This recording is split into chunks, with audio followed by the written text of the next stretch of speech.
Welcome to Christian Financial Perspectives, where you're invited to gain insight, wisdom, and knowledge about how Christians integrate their faith, life, and finances with a biblical worldview. Here's your host, Christian investment advisor, financial planner, and coach, Bob Barber.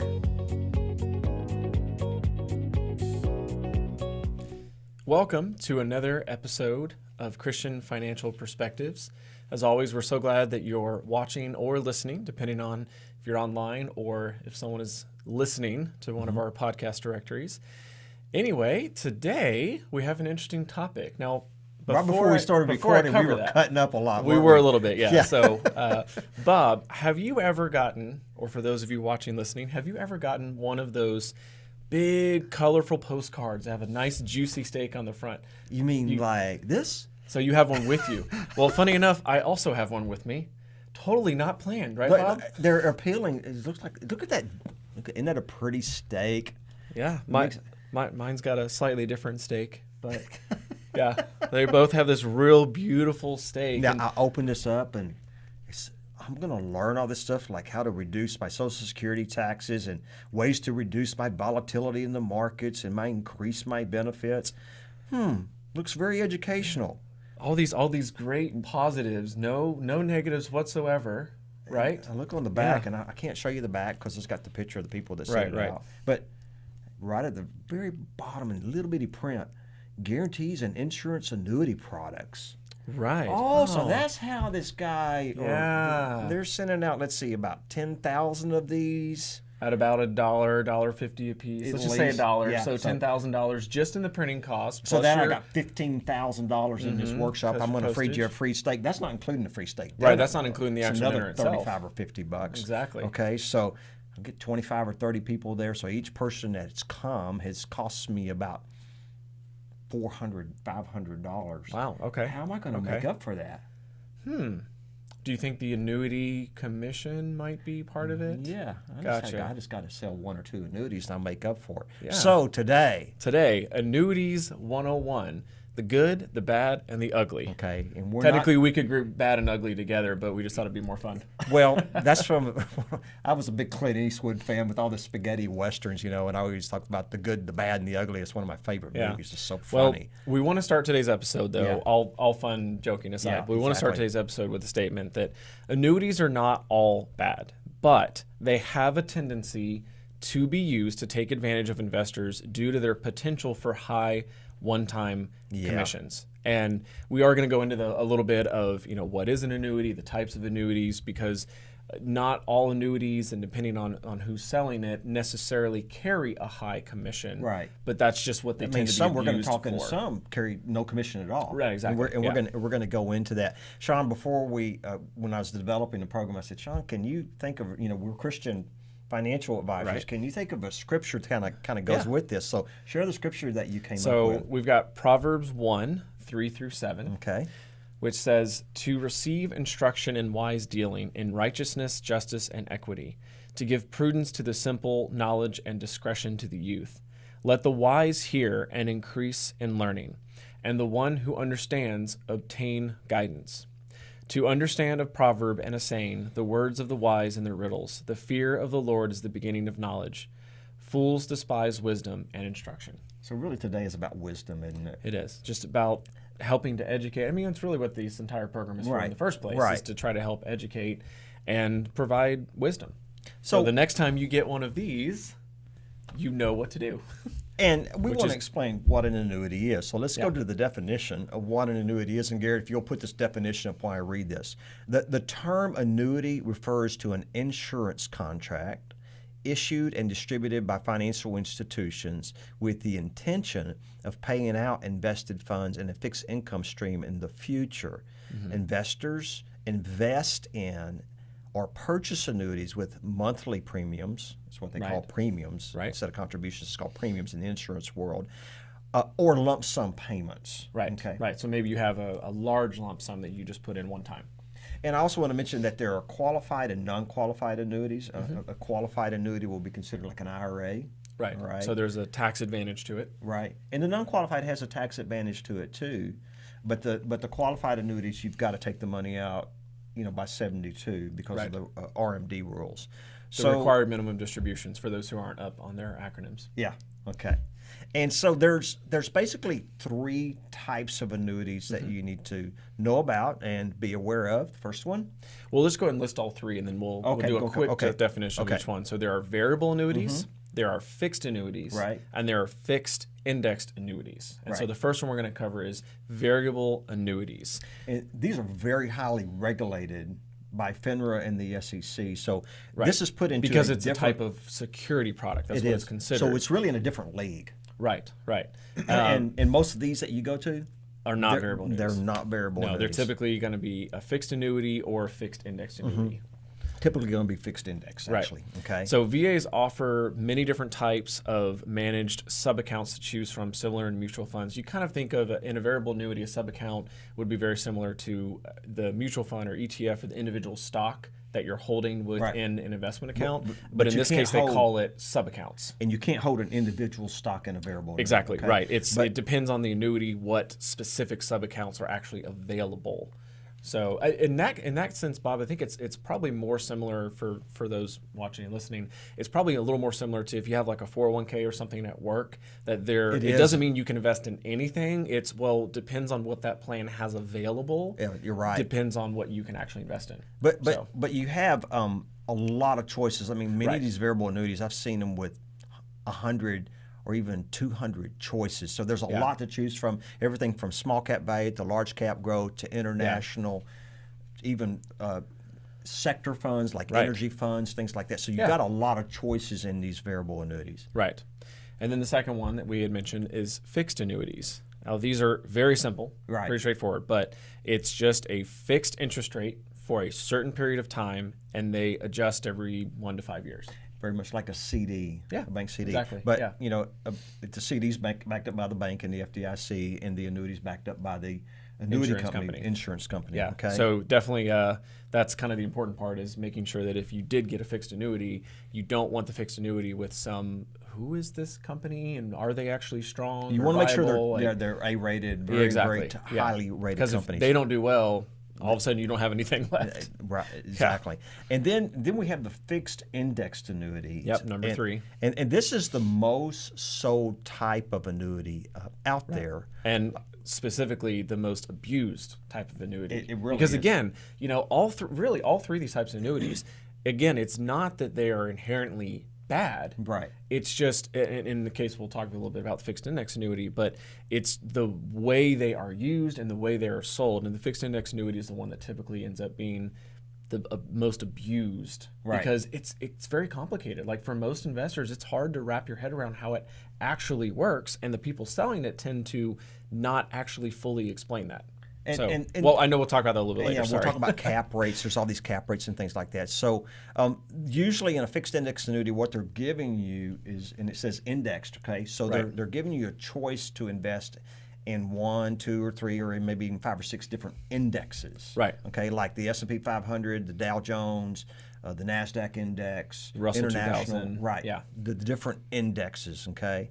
Now, the thing about the fixed and the fixed indexed annuity is it doesn't require a securities license to sell it. Unlike the variable annuity. Right. So you're not regulated under FINRA and the SEC like you are in a variable annuity that's so much more highly regulated. And so these fixed and fixed index annuities have very little insight. Yeah.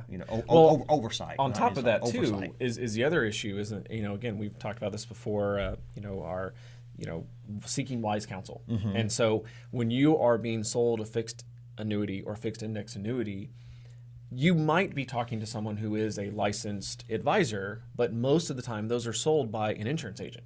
Right. I mean, or they may not say they're an insurance agent, but that's really the only thing, was they passed an insurance exam, to get their license, and that was it. There's no oversight or regulation from something like FINRA. They're supposed to be by the insurance board, but it's not a whole lot. It's what do they call that? It's like the wolf watching the sheep, or So let's go into the good side first. Remember, we're going to cover the good, the bad, and the ugly. So that's right. I'm going to go over the good side, and I'm not throwing all annuities out. It's like don't throw the baby out with the bathwater, as they say, right? Yeah.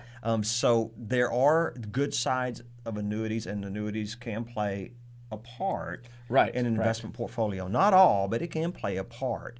Yeah. So number one that I like is tax deferral of gains until income is needed. And this is for the non-qualified type of annuity. Yeah, because when I say that, because in a non-qualified, you've got to start taking, in a qualified annuity, Right. you've got to start taking money out at 72 because of the required minimum distribution rules of IRAs. But for a non-qualified, no, you don't have if you were anticipating not needing it till 75 or 80, you can defer it if you want. Right. So you can, you can defer all those gains, and there's no taxes due on it. The other good side of an annuity, but there's costs that come with this, is the optional guaranteed income benefit. That is a real plus, especially on variable annuities that are going to go up and down with the markets depending on what you pick. Yeah. So in the event of a major market downturn, you've got a guaranteed income. And I'm telling you, Sean, I saw in 2008, a lot of these annuities were sold in 2007 and 2008, and they saved people with their retirement income. Right.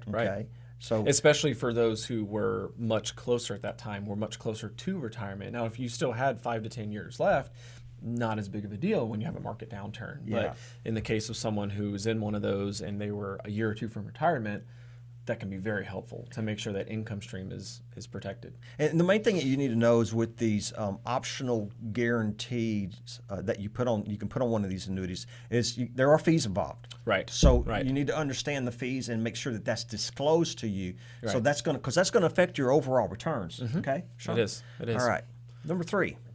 Avoids probate at death, as long as all beneficiaries are alive. Yeah, that's important. Yeah. I mean, if you have an annuity that you took out 15 years ago and you've had one of the beneficiaries, maybe 3 children or your spouse has passed away, and that beneficiary, that needs to be updated, because if that beneficiary is not alive, that part may have to go through probate. That's and right. You don't want to have to do that, but it does avoid probate. Otherwise, you have the proper beneficiaries and they're all updated and they're all still alive. Completely avoids probate. That's a real good side of an annuity. And that's, I guess, your investing 101 or wealth management 101 tip is, regardless whether it's annuity or not, make sure your investment accounts have up-to-date beneficiaries. Absolutely. It's just a good all rule. of them. All of them. Yeah. Okay, number 4. Can provide some liability protection in certain states. Let me tell you something funny here. Sure. You remember OJ? Yes. Okay. Remember how all the stuff he was involved in? He had annuities in the state of Florida, and all his money was protected. Okay. Okay. So it can provide liability protection in certain states. Florida and Texas, where we are here, is a state. So when I say liability protection, it's very protected from creditors and lawsuits. Okay. All right. Okay. That's a big plus. So something happens, somebody sues you if the annuity is in one of those states, like Texas and Florida, for example, then the annuity assets couldn't be touched. And I say some liability protection. Okay. I'm sure there's a lawyer out there that's smart enough that can get through that. So I'm not going to make the statement that it's all protected. Please consult your legal professional before. We're just saying that it can help provide some liability protection depending on the state and the circumstance. That's right. Okay, number 5. Variable annuities can offer literally hundreds of investment choices that can be switched around without concerns of taxes until funds are actually withdrawn. That's a nice feature, isn't it? Yeah. Yeah, so you can and that's true for both qualified and non-qualified annuities. Yeah. You got it. Yeah. So as you know, when the markets were way up last year and we took some profits, you got to pay tax on that. When an annuity, you take that profit and you don't have to pay tax on it. Now, you do have to eventually. And a thing that's really important to understand, too, is with annuities, you pay income tax. You don't pay the favorable long-term gain tax. Right. So the long-term gain tax could be much lower. It's many times much lower than the income tax. Which is why we said earlier that annuities can play a part, but it's not necessarily that we recommend that it's all of your investments are in an annuity. So for one of those reasons right there. And the sixth good side of annuities is actually there are annuities now that are commission-free. How about that? And surrender-free. Completely surrender-free. Now, these are fee-based annuities offered through registered investment advisors. You're not going to see, when we were talking about the steak dinner earlier, you're not going to see, they're not going to sell those kind of annuities. Let me give you an example why, okay? You put $100,000 into one of these annuities. Many of these fixed index annuities will have a 8 to 10% commission. So, Sean, you make $8,000 day one. Wow. Where if you're charging a fee to manage that of 1% a year, which is what we typically charge, and it's typical in the that's $250 in the first quarter for managing it. Okay, you can get $8,000 up front or $250 for a fee to manage it. So, do you see the tendency of greed here? Yeah. So, and that's why, look at it in years. For our firm, selling an annuity for someone as part of their investment strategy, if it makes sense, we're going to earn 1% a year. Well, compared to the free steak dinner, that's going to take us 8 to 10 years to make about the same in advisory fees as what that insurance agent made day one. And the insurance agent many times gets paid one time up front. So what motivation do they have for staying with you through those years? And they usually carry, which we'll cover, I believe we have that, but the surrender penalties, because that 8 to 10% that was paid, if you decide, oh, this isn't right for me and you want to take the money out sooner, well, guess what? There's anywhere from an 8 to 10%, depending on when you pull it out. That's right. Penalty because you surrendered it early. So now we're going to get to the bad side, and the ugly. So we've gone over the good. So now we still have the bad and the ugly. All right. So number one, many, but not all, annuities have very high ongoing annual expenses that can be changed to go even higher by the annuity company while you have the annuity. Boy, that's... So basically changing, I've seen this moving before. Goalposts, like changing the fees after you've already gotten into it. After you're in and you can't get out, they can raise the fees on you. How about that? Let's get you trapped. Let's get the handcuffs around you. That's fun, and right? then we can go up on the fees. The second thing, participation in the upside of the markets in fixed annuities can be very limited. All right. So, okay, now that's interesting, Bob. Can you give us an example? I will. Okay. So let's say, like, we know in the last couple of years, not this year, we know in the last couple of years where the S&P 500 has gone up 15-20%. Right. Okay. In these fixed indexed annuities, you got 3 or 4. Okay. That's it, because that was the cap rate. Right. Because there's a cap. You participate in the upside of the market up to a certain percentage. Right. Right. Okay. Now there's other annuities that don't have a cap rate, but guess what their ongoing fee is? It's like 4 or 5%. So the annuity goes up. I mean, the S&P goes up 15%. You get 10. They've gotten 5. Right. I mean, that is enormous. Fees. Enormous. Okay. Okay. So number 2. Okay. Oh, we just did number 2. We kind of covered number 2. Yeah, we kind of did. Participation in the upside of the markets in fixed index annuities can be very limited. Yeah, we explained that. Goes into that. Okay. So number 3. Fixed indexed and variable annuities keep any stock dividends instead of adding them back into your investment. How about that one? That's an interesting one. Yeah, most people don't realize that. Yeah. And the dividends, just even out of the S&P 500 can be, right now with it low can be 3%. Right. You're not getting that. Right. The insurance company is getting that instead. So you think about that, just add that fee right there of 3%. Yeah. Or in a fee-based account outside of an annuity, you're going to get that. Yeah. Okay. So it's that opportunity cost. Right. It's not necessarily a direct fee. It's just because of the way they're structured. So number 4, commission-based annuities can carry very high surrender penalties depending on the amount of commission paid to the salesperson that can last for many years, locking your money up. Yeah, so there's kind of a formula here, like you were mentioning. If you have a 10-year surrender penalty on that annuity, pretty much the commission was 8 to 10%. Right. If you have a 5-year surrender on that annuity, it was going to be 4 or 5, maybe even 6%. Yeah. So usually the number of years somewhat corresponds to about 1% per year of the surrender penalty or the surrender period. Yeah. Gotcha. So the higher there's the surrender penalty and fee, the higher the commission. Okay. And remember, fee-based annuities have no surrender penalties at all. No surrender. So really, on those, you move in, and 6 months later, you have buyer's remorse or whatever, and you want to move back out. You can move back out. That's There's right. no huge penalty for doing so. Now, if you take out one of these annuities before age 59 and a half, even if it's non-qualified, and you have gains in it, Those gains before 59.5 will be taxed at a regular tax rate if you take it out, plus a 10% penalty. Gotcha. So that's the one other part, I guess, to look into is that if you move into one of those and you are under that age, yes, you can technically take the money back out, but you want to avoid that potential extra tax and penalty tax. Yeah, which you're going to have to do if you take it out. Okay, so now we've had the good, the bad. Now let's get to the ugly. So the ugly side of annuities mostly applies to the fixed and fixed index annuities. That's right. So number one, accountability of the industry that seems nearly non-existent with some shady business practices. It does. Now, Bob, can you shed a little light on that? No, that's all I'm going to need to say. I think we've said it right there, okay?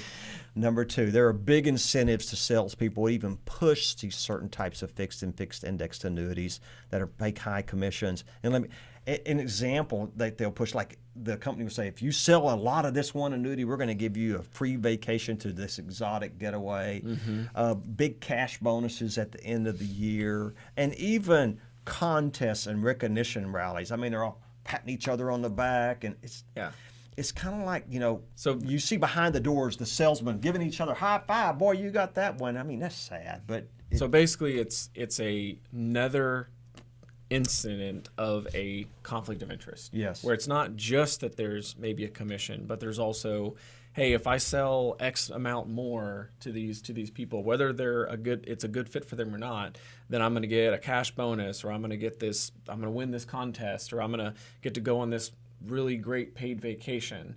And the problem with that then is that is a conflict of interest on what is best for the investor. Yeah. And wait till you hear this. Yeah. They even get, how best time to buy a car is like on the last day of the month. Right. Okay. So they'll even have time. Usually, I mean, right now it seems like it's crazy no matter what time. I know that. Yeah. But typically you want to buy on the last day of the month. Yeah. And why is that? Because they get a bonus if they sell a certain amount of cars that month. By the end of the month. They actually have that with annuities. They'll have like a contest and it'll go for this 3-month period. So can you see as you're getting towards the end of the 3 months, I'm nearly here. I just need to sell a few more of these. Just got to sell it, right? Oh, isn't that? But that's not the way that investing and advisors should operate. No, it's not. That's not because that is not fiduciary. That's not putting the client's interest first, or at least aligning your interest with what's best for the client. So you covered that third one, which is the conflict of interest. Number 4, the manipulative sales tactics, like this right here. Yeah. This is manipulation, y'all. I'm sorry, but I really believe it. Look at this postcard.